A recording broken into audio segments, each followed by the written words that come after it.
Bonjour à toutes et bonjour à tous, j'espère que vous allez bien. Je vous propose aujourd'hui de découvrir une petite application que je viens de terminer et qu'il s'agissait pour moi de réunir l'ensemble de mes fiches de recettes de cuisine. Vous avez ici différents pavés représentant les catégories de plats. Imaginons que je veuille faire une pâtisserie. J'ai la liste de mes recettes en pâtisserie qui s'affiche ici. Je choisis la tarte au fromage blanc. S'affiche à côté un visuel. Ça me tente. Je veux voir la recette. La voilà.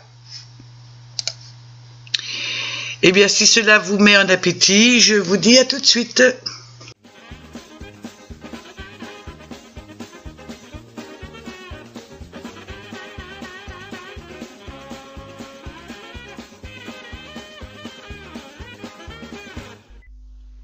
Voilà donc sur le fichier que j'ai nommé des recettes de cuisine.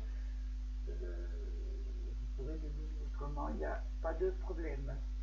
3 onglets, accueil, base de données, BDD et paramètres. On va déjà s'intéresser sur cette feuille-là qui n'est pas beaucoup remplie. Elle contient simplement la liste des types de plats. Et j'ai nommé cette liste-là type, mais de façon dynamique. Donc je vous montre. Ben voilà. Pourquoi de façon dynamique? Imaginons que plus tard on veuille rajouter une catégorie. Hop. Je retourne dans mon gestionnaire de noms et regardez. Ça a pris en considération la ligne que j'ai rajoutée, alors soit rajoutée, soit supprimée, bien entendu. Là. Je supprime ça. Si vous supprimez une catégorie ici, par exemple on supprime la catégorie œuf, n'oubliez pas de remonter de façon à ce qu'il n'y ait pas de ligne vide. Voici la formule que j'ai écrite en plus gros pour chez celle-ci, hein, que j'ai grossi. Dans la base de données maintenant, l'onglet base de données, vous avez une première partie que j'aurais pu même colorier, qui va recenser toutes les recettes que je rentre grâce à un ISF, on verra plus tard. Ici, c'est pas encadré. Qu'est-ce qu'il y a de spécial à dire? Rien de spécial. Voilà, vous voyez, donc type de plat, titre, etc. Et à côté, il y a, je pense que vous reconnaissez, ici, c'est une zone de critères et ici, c'est un autre tableau, c'est simplement le résultat d'un filtre avancé. Effectivement, quand je clique ici sur n'importe quelle image ici, il y a une macro d'affecté qu'on va voir tout de suite et ça enclenche un filtre avancé de façon à n'afficher que le type de plat que je veux. Alors, pour renseigner le critère ici, ne vous inquiétez pas, ça va se faire automatiquement. On va regarder ça tout de suite. Donc, vous voyez, il y a une petite main, donc ça veut dire qu'il y a une macro. On va aller regarder ces macros-là. C'est dans des modules. Je vais déjà enlever ça, module.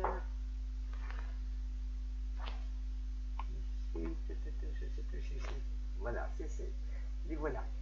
Ça, c'est la macro de mon filtre avancé, donc ça indique bien qu'il doit prendre sur la feuille BDD. Donc, c'est pour ça que j'ai bloqué l'écran avec application script updating false. Je bloque parce qu'on est sur la feuille accueil, donc je bloque mon écran pour pas avoir de saut d'écran, ça fait mal aux yeux. donc sur BDD, il sélectionne les cellules A4, j'ai mis jusqu'à K1000. Quand j'aurai déjà rentré 1000 recettes, ce sera pas mal. Par précaution, on peut même mettre 10 000 si on veut. Je regarde si ça change pas, non. Et la zone de critères, OAY2, on va aller regarder ça. Ma zone de critères, OAY2, c'est celle-ci. Et ça recopie à partir de O4.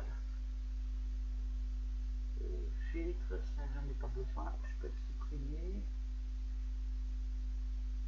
Et ça recopie, regardez, O4, Y4 et en dessous après.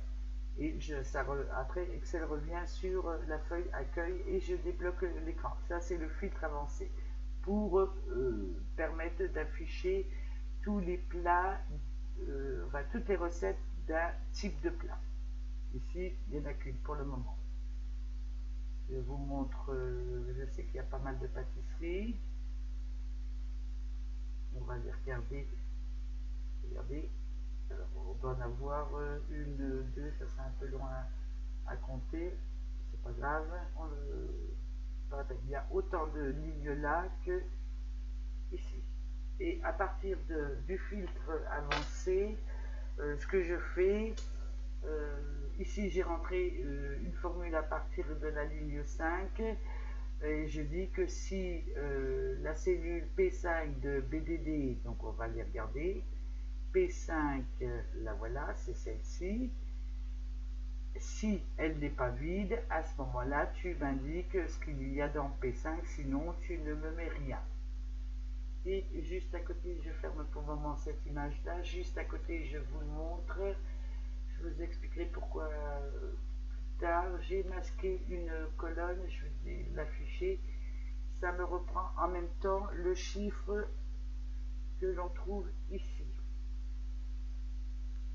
Et qui indique le numéro de la ligne sur laquelle on est dans le filtre avancé, pas dans, regardez, sur la ligne 5 sur ma recette, c'est des apéritifs dînatoires, vous voyez, c'est totalement différent, hein. Il fallait que je fasse ce distinguo là. Donc je reviens sur les petites macros pour chaque bouton. Donc le filtre avancé que j'ai nommé filtre. Alors pour les entrées chaudes, pour le premier bouton, je demande à Excel d'aller rechercher la valeur qu'il y a, d'aller indiquer en O2 sur BDD le terme entrée chaude. Alors pourquoi entrée chaude? C'est, on va pas le voir ici, entrée chaude.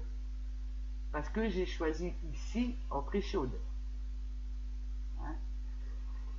Alors, très important, surtout, donc il faut que Excel indique entrée chaude quand je sélectionne le petit bouton entrée chaude, mais il faut que ce soit indiqué de la même façon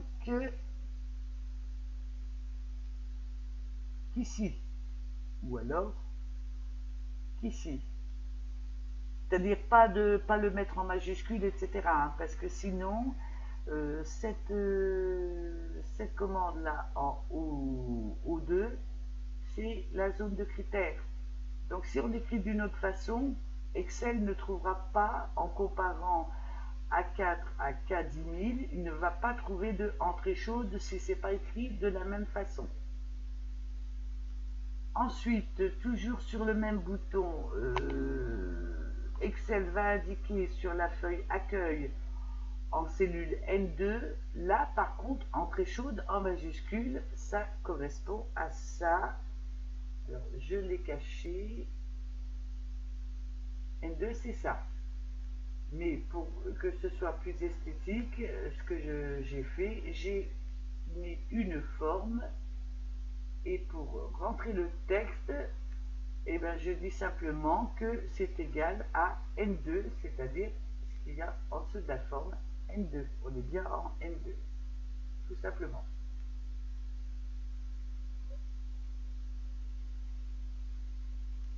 Donc là, il marque, il renseigne la cellule O2 pour le filtre avancé. Ici, c'est la cellule N2 de accueil pour le titre. Sélectionner K2, c'est simplement pour enlever la sélection qui a été faite lors du filtre, de façon à ce que s'il y a une mauvaise manip, que tout ne s'efface pas, par exemple. Et ensuite, donc, je demande à Excel de faire le filtre. Et ce qui va permettre d'afficher ici tous les recettes qui concernent la catégorie pâtisserie viennoiserie. On peut prendre une autre catégorie. Est-ce que je sais plus. J'en ai pas rentré énormément encore des recettes. Vous voyez, pour le moment, en plat complet, je n'ai qu'une recette. Et s'affiche le numéro 5. On peut aller vérifier. Et bien le numéro 5 aussi dans notre tableau de filtre. 5. Donc ça c'est fait. Je peux recacher ma colonne.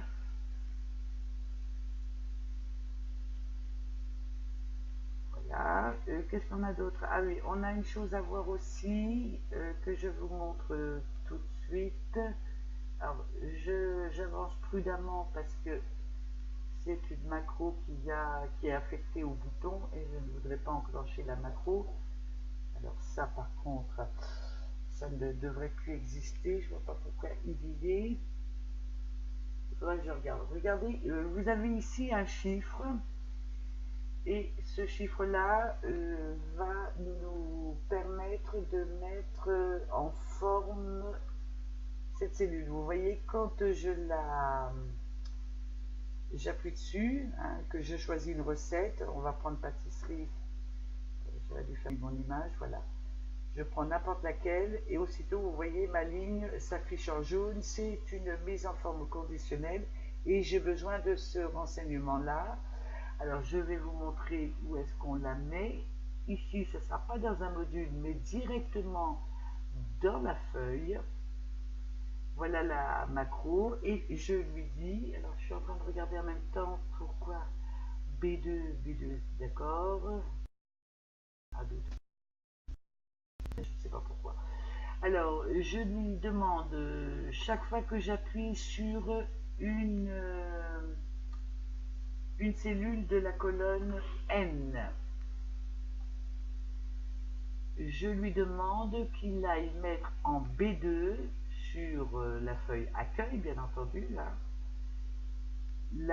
la valeur de la ligne, target row, le numéro de ligne. Et je lui demande en même temps, en AB3, qu'il m'indique la valeur de la cellule active. En AB3, toujours sur la feuille accueil, on va le voir ici, vous voyez, c'est indiqué pas de laine. On en aura besoin tout à l'heure de cette information, donc c'est pour ça je vous le montre et on en reparlera plus tard. Je vais fermer mon image. Et quand je sélectionne donc une cellule de la colonne N5 à N3100, à ce moment-là, ça appelle aussi une macro call photo. On va aller la voir. Call photo, c'est simplement, alors là, elle est dans un module, elle est peut-être bien dans celui-là. La voilà. C'est simplement d'afficher l'USF numéro 3. On verra plus tard ce que c'est exactement. Bon, bah, de toute façon, vous vous en doutez. Hein, regardez, je fais ça et on voit aussitôt. Voilà l'USF 3. Image. Je vais remettre prudemment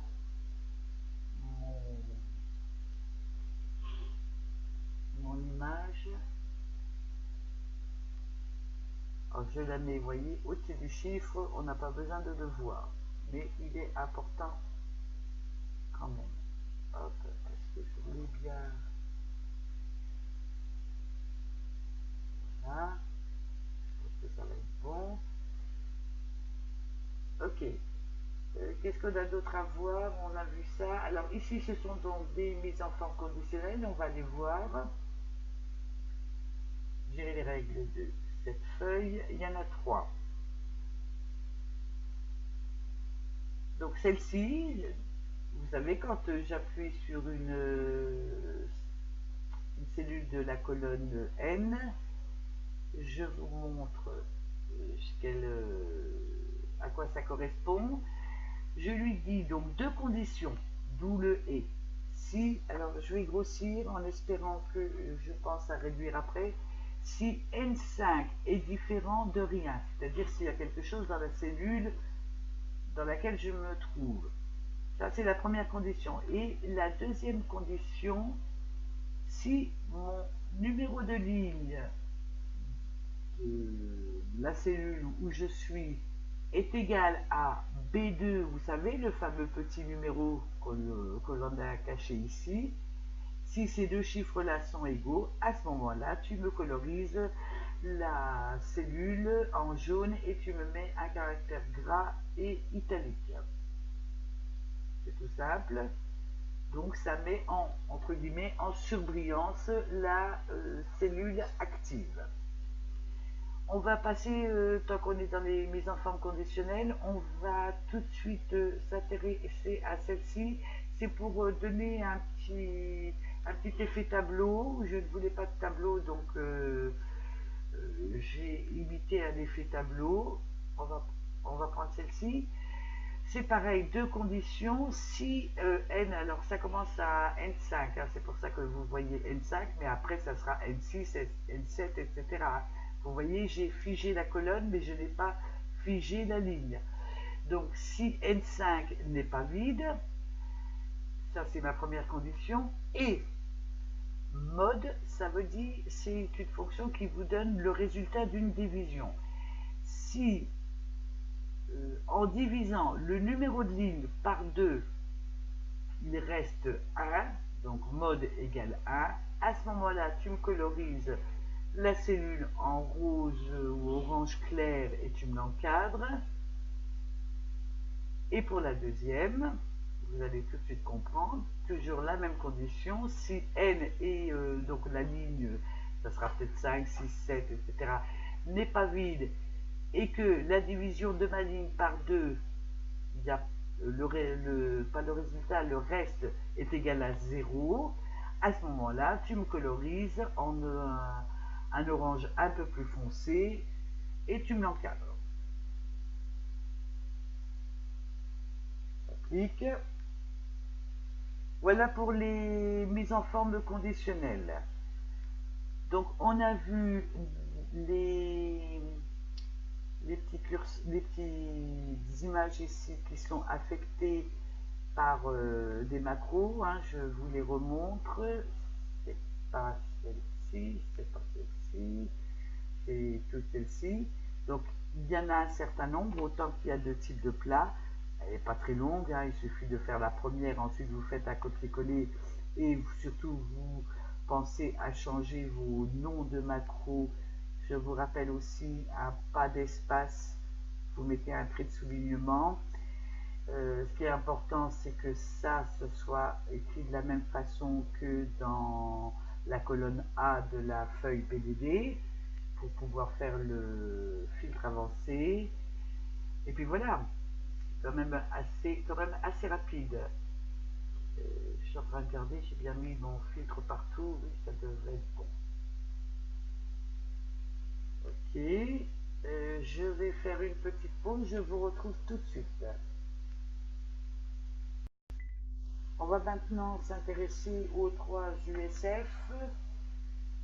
Le premier, donc, qui est pour enregistrer une nouvelle recette. Le deuxième, vous l'avez déjà vu, je vais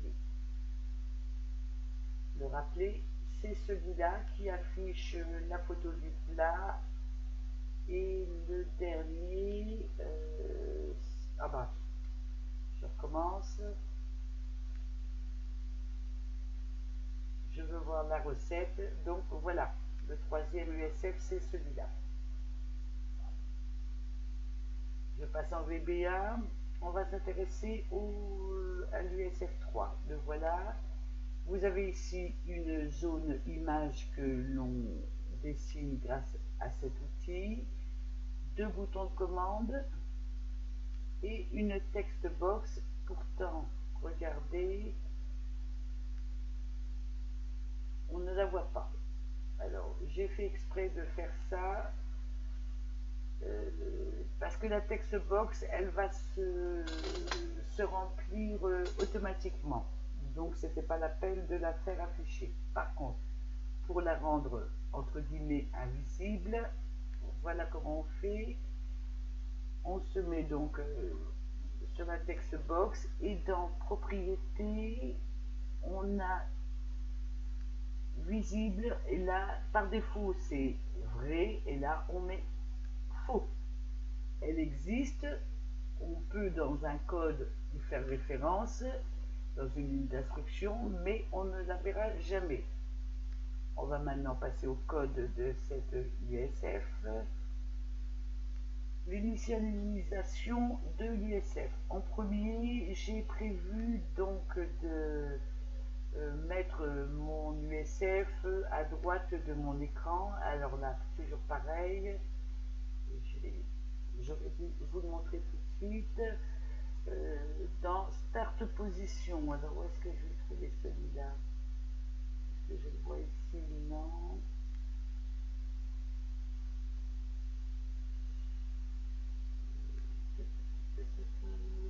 Attendez, je cherche la propriété, le menu PQRS. Start Position, elle est où?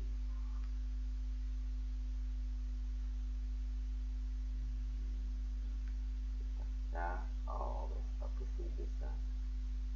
Ah bah oui, mais je suis pas sur l'USF. Voilà. Dégage. En start position, par défaut, l'USF, il est centré par rapport à la taille de votre écran. Là, je veux une position manuelle, donc je cherche la position manuelle et je vais rentrer maintenant les codes. Donc à gauche 1020 et en hauteur à partir de 200. Alors ça doit être des pixels, je ne sais plus l'unité de mesure. Vous serez peut-être appelé à changer ces chiffres-là, tout dépend de la taille de votre écran. Dès le départ, je prévois que la text box 1 que l'on ne voit pas, mais je prévois qu'elle soit vide. Je prévois donc deux variables.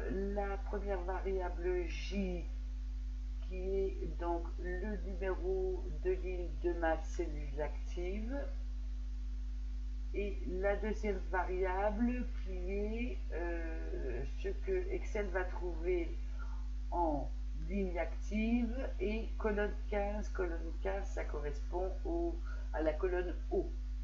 Donc effectivement, on va retrouver aussi le chiffre donc 7 et 7 en... Je pousse ça, vous voyez, on a ici 7. À partir du moment où je connais donc ma variable, c'est celle-ci qui est la plus importante, même si c'est les deux mêmes, il vaut mieux prendre cette sécurité. On prend I. À partir du moment où on a le numéro de ligne, on va pouvoir alimenter automatiquement la text box avec cette instruction. La valeur de la text box 1, c'est égal à ce que Excel va trouver sur la feuille BDD dans la cellule Y, donc c'est la colonne, là on est en range, on n'est pas en sales, BDD, la colonne, je vais faire mon image, la colonne Y, donc on est dans le tableau du filtre, Y et la ligne. Donc nous c'était 7 je crois, mais comme j'ai retiré l'image, donc ça sera automatiquement la valeur là, on aura automatiquement quelque chose qui se termine par JPG. Peut-être que vous aurez une autre extension, on le verra quand on créera une recette, indiquer aussi l'extension dans la text box. Et quand on a la valeur de cette comment on a donné une valeur à la text box, on va donner comme instruction d'aller charger la photo qui est donc dans un répertoire bien spécifié dès le départ. Et alors à cette petite instruction là, je ne sais pas à quoi elle correspond, mais il faut la mettre. Et valeur, donc ça sera le nom d'image suivi de l'extension .jpg, .png, je ne sais pas du tout quelle extension vous aurez. Un petit conseil, mettez dans toutes les photos de vos recettes dans un seul dossier. Ce qui vous évite, en faisant comme ça vous évite donc d'aller chercher le chemin. Vous pouvez l'inscrire directement parce que vous savez que toutes vos images sont dans le même dossier, donc le chemin, ça sera toujours le même. Voilà pour l'initialisation de l'USF. Maintenant, on va passer au bouton de commande. Le bouton de commande ici, c'est le bouton fermé, je crois, qui s'appelle. Je vais lui mettre le truc. Là, c'est voir recette.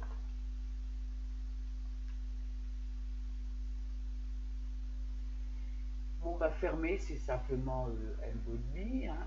Et pour le bouton voir recette, dans un premier temps, il va fermer l'USF3 pour aller ouvrir l'USF2.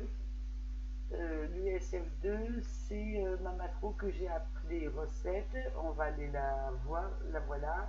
USF2, tu me le montres, tu l'affiches. J'ai pris une petite précaution. Si la cellule active est vide, à ce moment-là, tu t'échappes de la macro.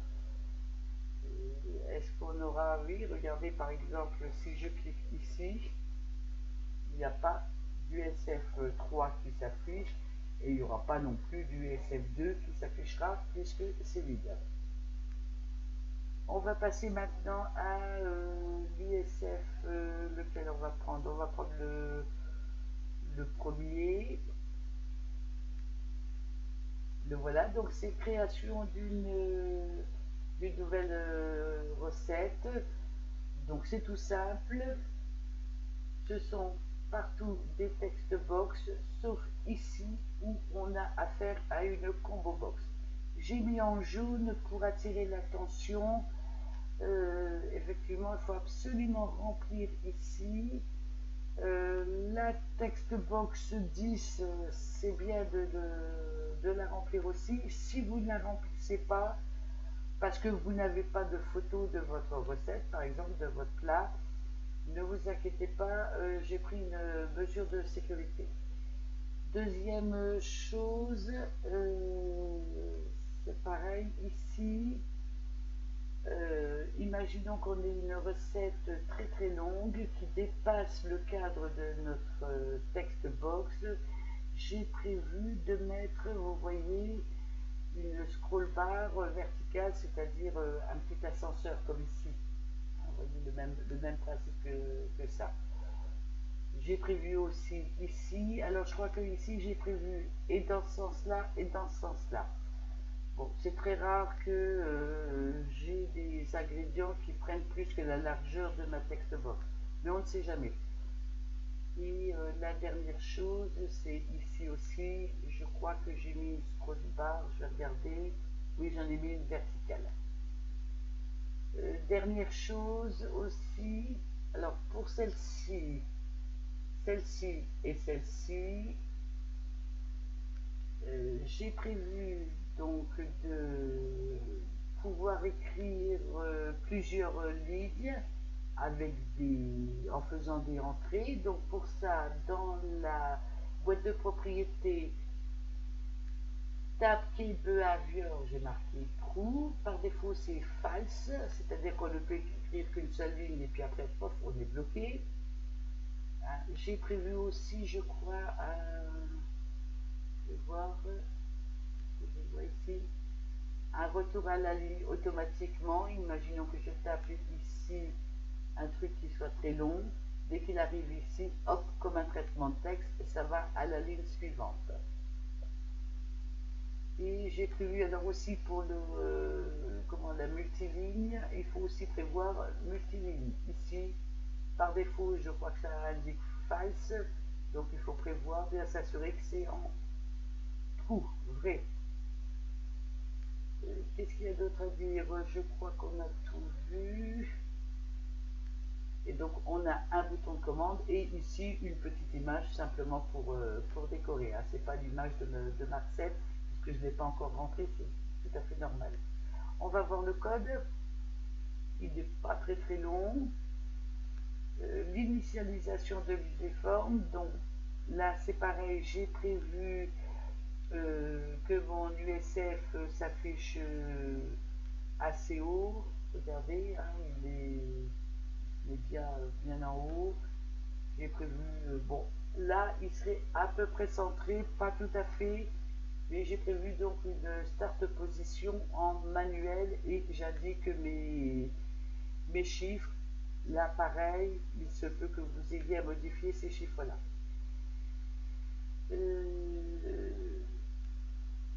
Dans l'initialisation, il faut renseigner comment va se charger la combo box 1. Et ben, il n'y en a qu'une seule de toute façon. Donc pour ça, on va dans la feuille paramètres, la colonne A. On prend, j'ai pris 100 parce qu'on ne va pas avoir 100 types de plats. Et puis ça remonte. Et la combo box, elle va s'alimenter de la ligne 2 jusqu'à la dernière ligne. Elle va s'alimenter de ce qu'elle trouve dans les cellules. 1, c'est la colonne ici parce qu'on est en sales, donc colonne A, A2, A3, A4, A5, puisque ici on a une boucle for next. Je vous montre, vous allez le voir ici. Ça va d'abord prendre apéritif, après boisson, après etc. etc. Et ça s'arrêtera, ça prendra viande. Ici c'est vide, donc ça s'arrêtera. Vous voyez, c'est tout simple là, comme truc.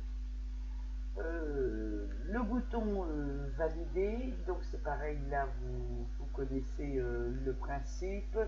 Donc déjà, on est quand on appelle l'USF hein, pour entrer une recette, on est sur cette feuille-là. Hein. Donc je bloque mon écran, bouton valider, je bloque mon écran parce que après je demande à Excel d'aller sur la feuille BDD. Il me détermine la première ligne vide du tableau, c'est-à-dire à 65 000 et quelques, on pouvait mettre à 10 000, ça aurait été suffisant. Et ça remonte, ça va s'arrêter sur la première, la dernière ligne. Hein, je vous ai déjà expliqué le principe, je vous le remontre. Donc on est en A et quelques, ça va remonter, et ça va s'arrêter, ça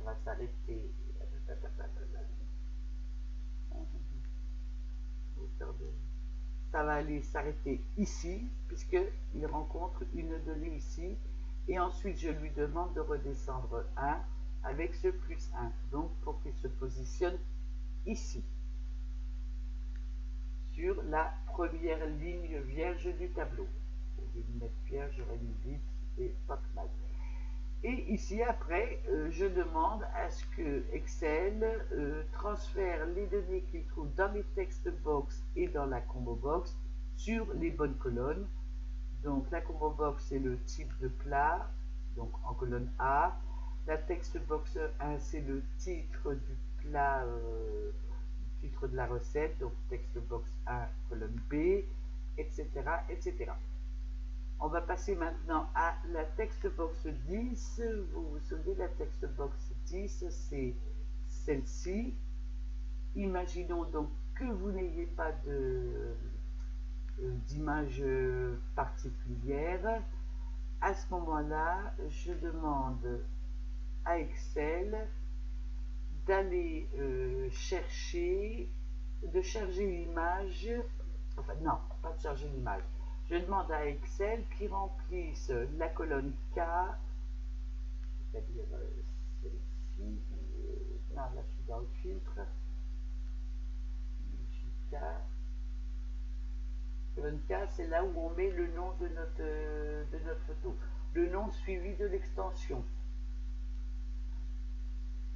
Je demande donc qu'Excel mette le mot chef JPG, c'est simplement l'image que vous connaissez, c'est celle-ci. De façon à ne pas avoir quand on va consulter la recette, de ne pas avoir une case vide, tout simplement. Sinon, si on a rempli notre text box 10, il ira charger, quand on va consulter la recette, il ira charger la photo dont on aura indiqué le nom ici, dans le text box 10, je ne sais pas moi, tarte au flan, .jpg, etc. N'oubliez pas de mettre l'extension, sinon Excel ne va pas trouver, ne va pas comprendre le truc. Une fois que l'on a rempli toutes nos colonnes A, B, C, D, E, F, G, H, I, J, K, Excel fait un tri par, je vais vous montrer,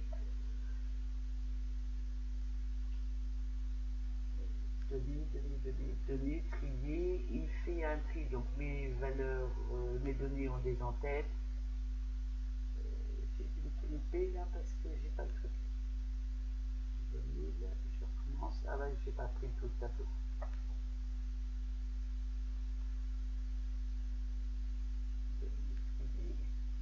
Voilà.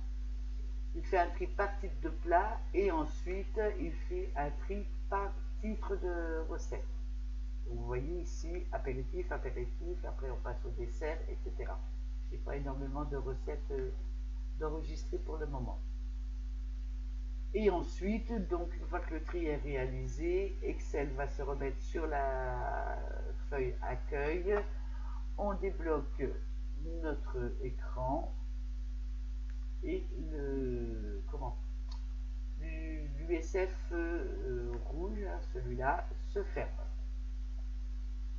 Donc on a vu l'USF 1, on a vu l'USF 3, on va voir l'USF 2. Voilà, pourquoi il se met derrière? Voilà, je peux faire.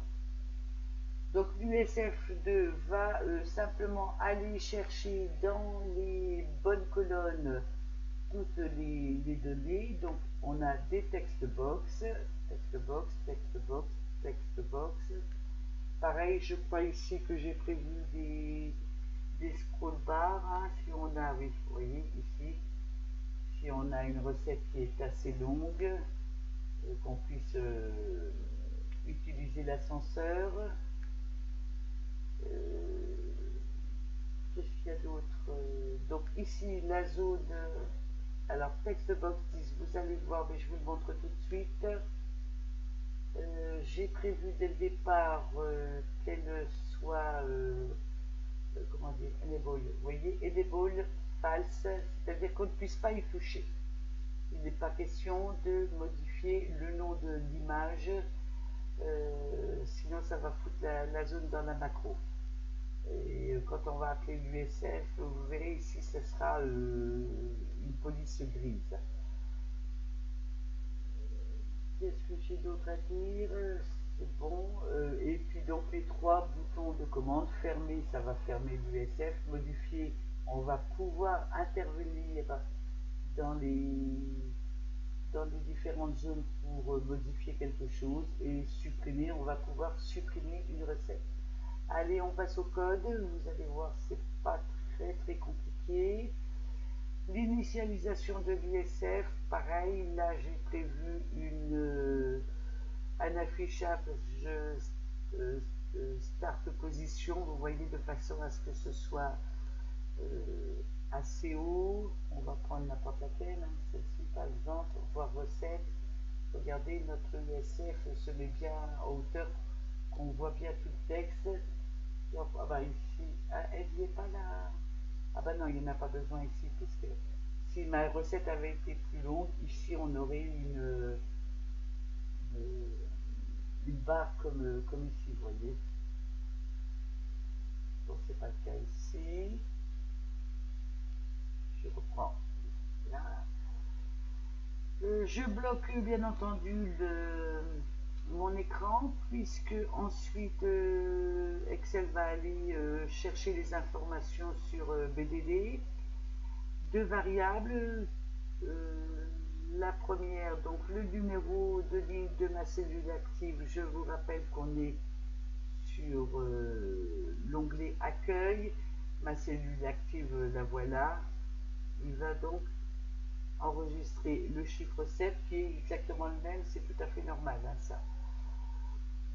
Et à partir du moment où il a la ligne de la cellule active, je lui demande d'aller chercher l'information qui se trouve en ligne cellule active et 15e colonne, c'est la colonne haut, et effectivement on retrouvera les mêmes chiffres, mais c'est important de faire le distinguo.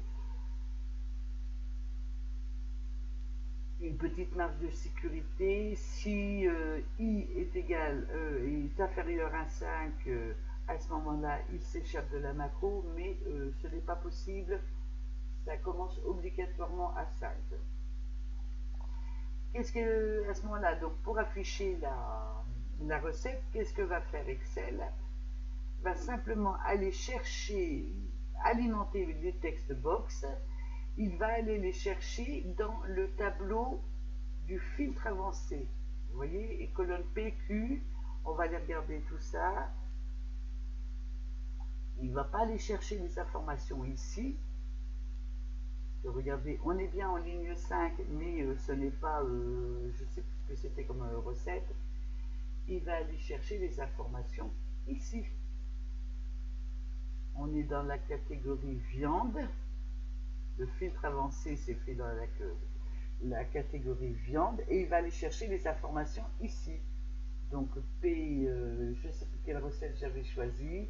En fonction du numéro qu'il aura lu ici, il va aller chercher les informations et alimenter les différentes text box.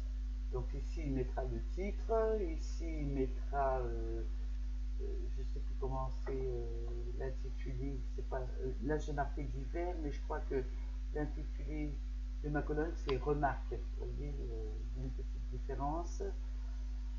Ici ce sera le texte, ici donc les ingrédients, et puis toutes les informations qui auront été remplies quand on a entré notre recette.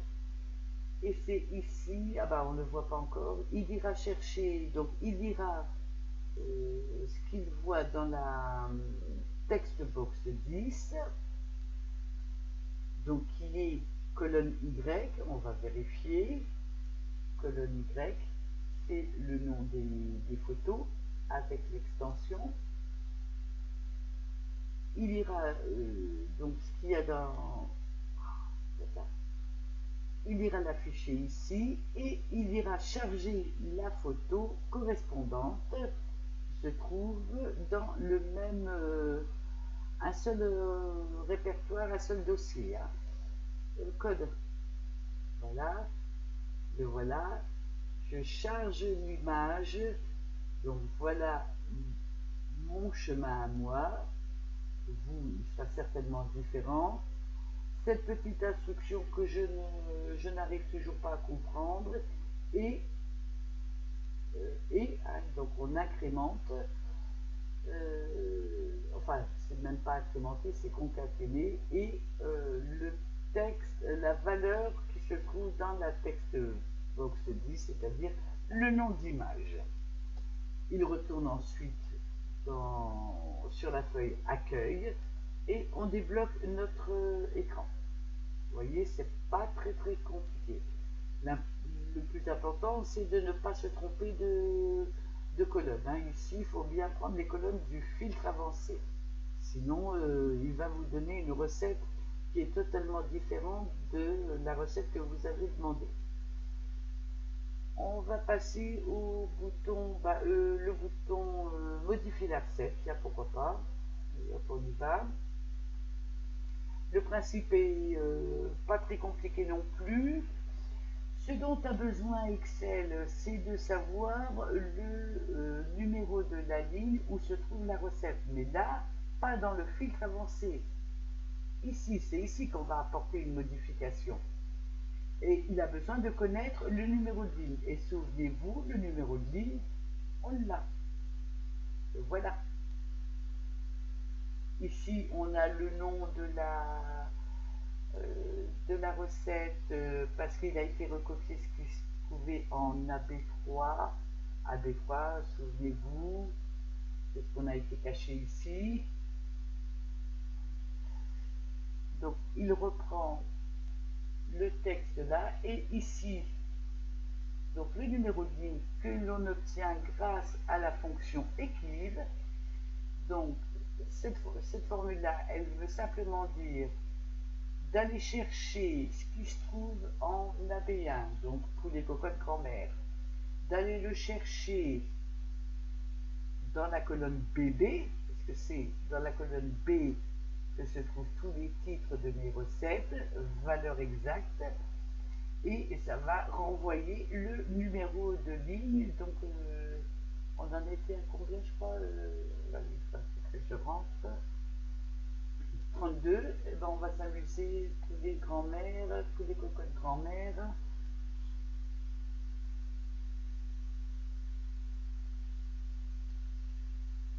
C'est de la viande, de toute façon, donc on va le trouver à la fin. Tous les cocottes grand-mère, 32, ligne 32. Parfait. Donc Excel a besoin simplement de connaître le numéro de ligne et à ce moment-là, il va, on en est à modifier la recette. Donc à partir du moment que je ne me trompe pas dans le raisonnement, mon texte, ma recette sera affichée et puis à un endroit je vais modifier quelque chose. Et ben il va faire exactement le même travail que pour l'USFA. Il va rebasculer tout ce qui se trouve dans les textes box, sauf la liste parce qu'on n'a pas, on ne peut pas y toucher. Il va rebasculer dans les bonnes colonnes, colonne B, C, D. La catégorie de plat, on ne la met pas dans la consultation de recettes. Un B, C, D, E, il va remettre à jour les toutes ces cellules là, tout simplement. Est-ce que je pense avoir été clair? Dites-moi si c'est pas bien expliqué, j'essaierai de retravailler ça.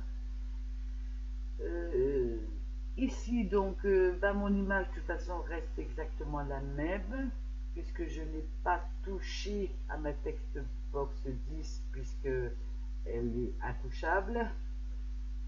Et une fois qu'il aura rebasculé toutes les informations, c'est-à-dire les informations que je n'ai pas modifiées et les informations que j'ai modifiées, il me met une petite boîte de dialogue, recette modifiée, traitement terminé.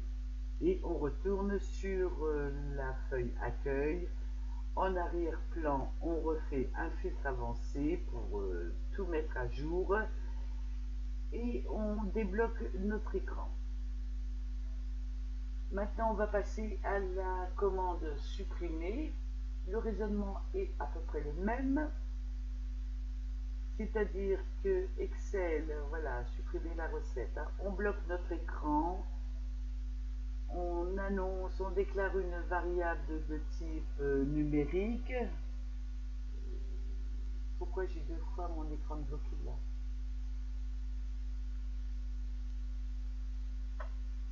Pas comme ça. Voilà.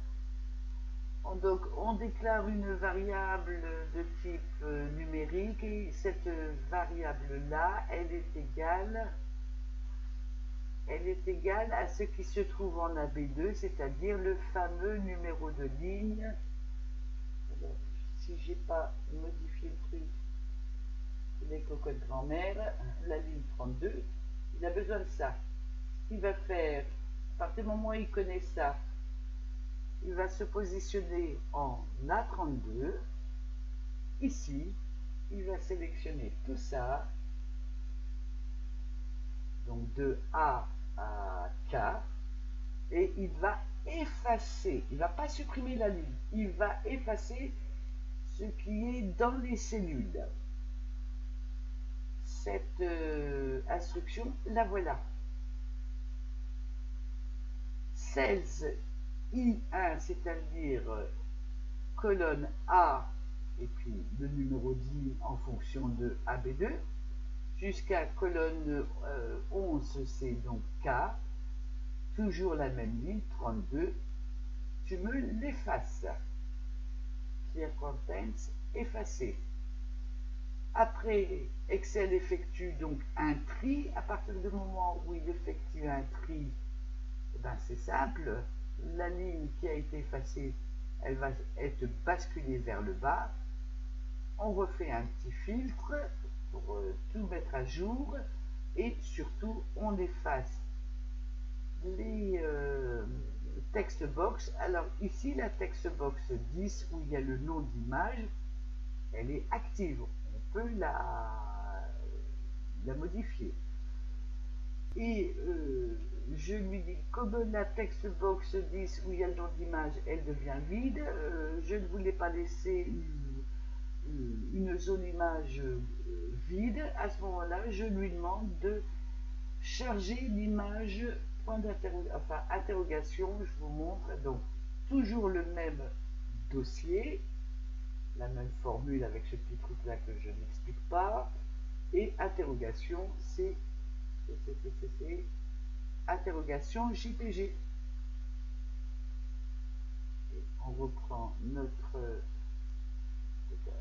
le truc, interrogation JPG. Bien faire apparaître le truc. Ensuite, une petite boîte de dialogue, recette supprimée, traitement terminé. On revient sur la feuille accueil et on débloque notre écran. Donc, ce que je vous propose maintenant, c'est de mettre tout ça en pratique. Allez hop, on y va. Ça ne veut pas, on accueille. On peut maintenant cacher cette colonne-là. Voilà. Alors, on va prendre, je vais essayer de prendre une catégorie. Je suis en train de regarder.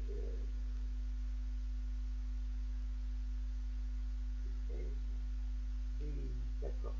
On va prendre catégorie là. Donc, je crée une nouvelle recette. Je vais la mettre dans les viandes. On peut taper V et hop, tout de suite on aboutit à viande. Je vais l'appeler Y. Voilà. Mon truc. Nombre de personnes, à 4 personnes. On peut marquer 4 paires comme on veut. Hein. Préparation 10 minutes. 304.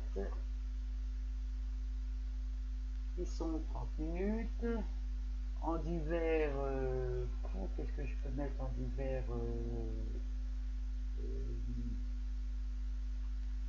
20 conseillers. Un vin blanc, par exemple. Hein. Ah, le nom de ma photo. Qu'est-ce que je fais?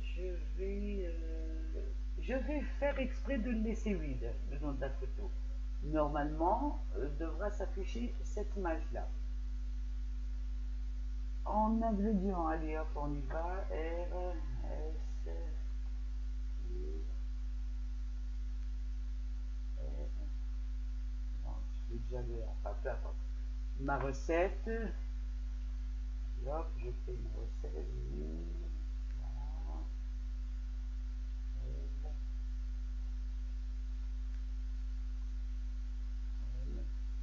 On peut même faire à ce moment-là ce qu'on peut faire, c'est dans DVD. Je vais faire ça. CTRL C, je me remets dans mon truc. CTRL V. Voilà, ce sera plus logique de faire comme ça. J'ai rien d'autre, c'est bon, allez hop, je valide ma recette. Bien entendu, là, il faut que je refasse un petit filtre. Voilà ma recette. Ah, elle n'est pas triée, c'est ça que je trouve bizarre. C'est un peu bizarre.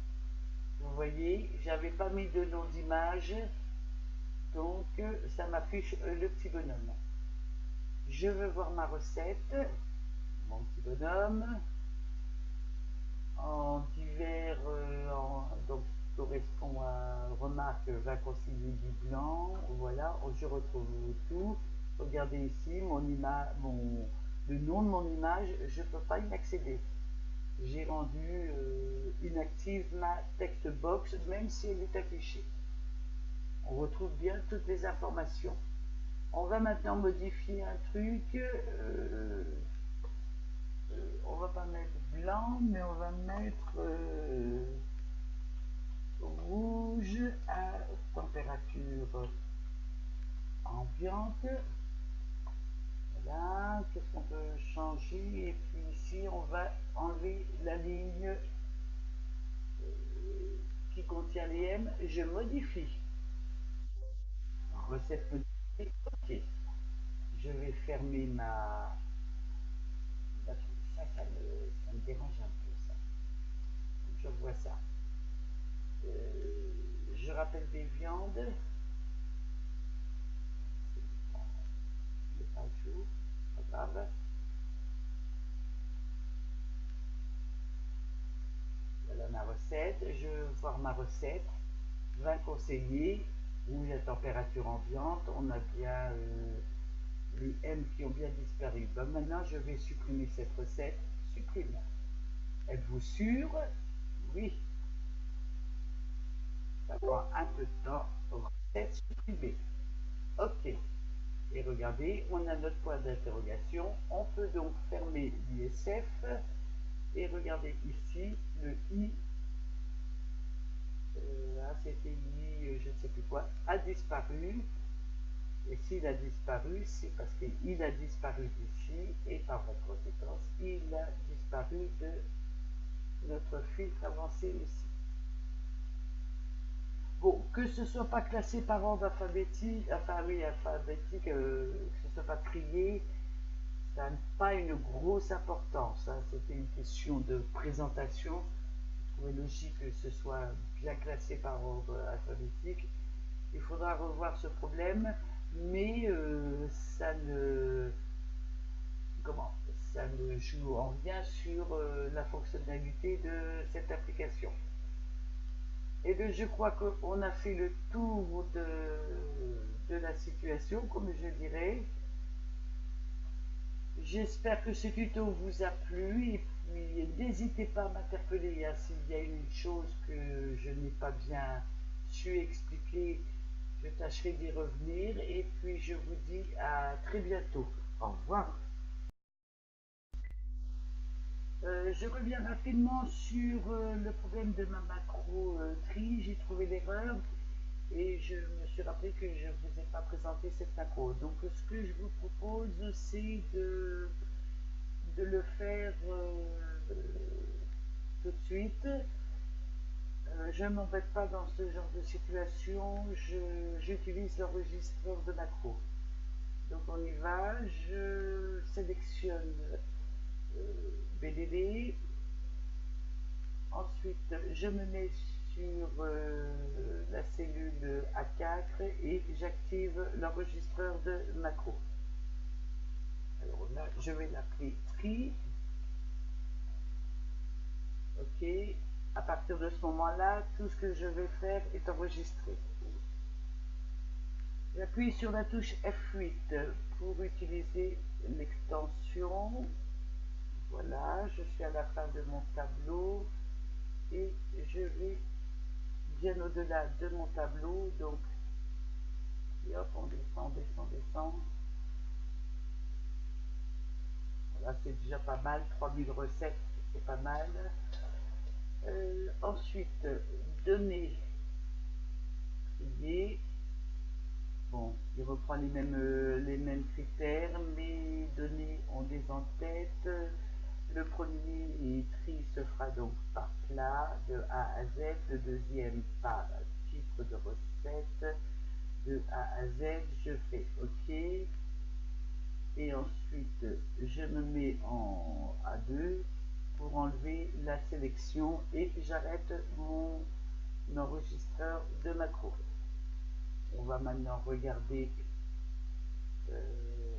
la truc. Donc ça, je vais le supprimer parce qu'elle est plus bonne.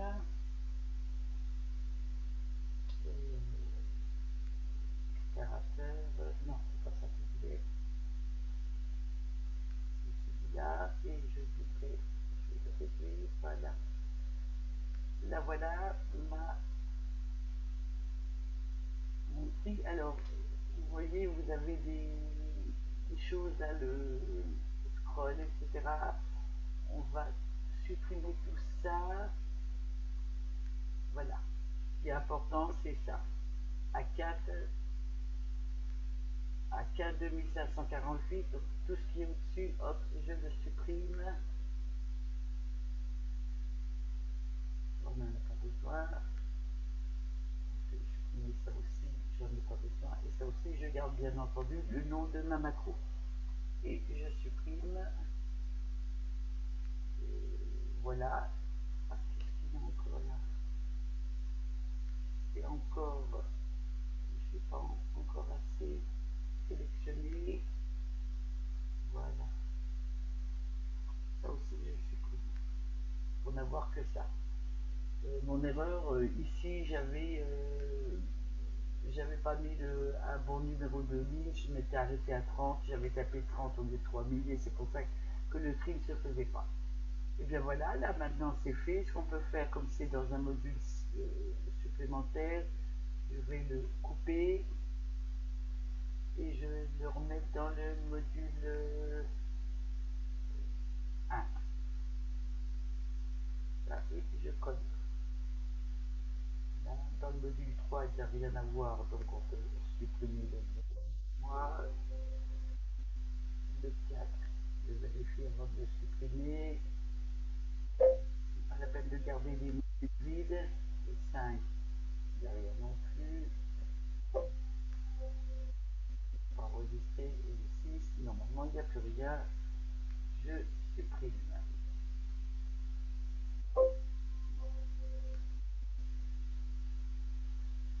Voilà la chose qui est rectifiée. Normalement, ça devrait le faire. On peut faire un dernier test. Hop. Je vais reprendre catégorie viande parce que je crois que c'est ça qui est affiché.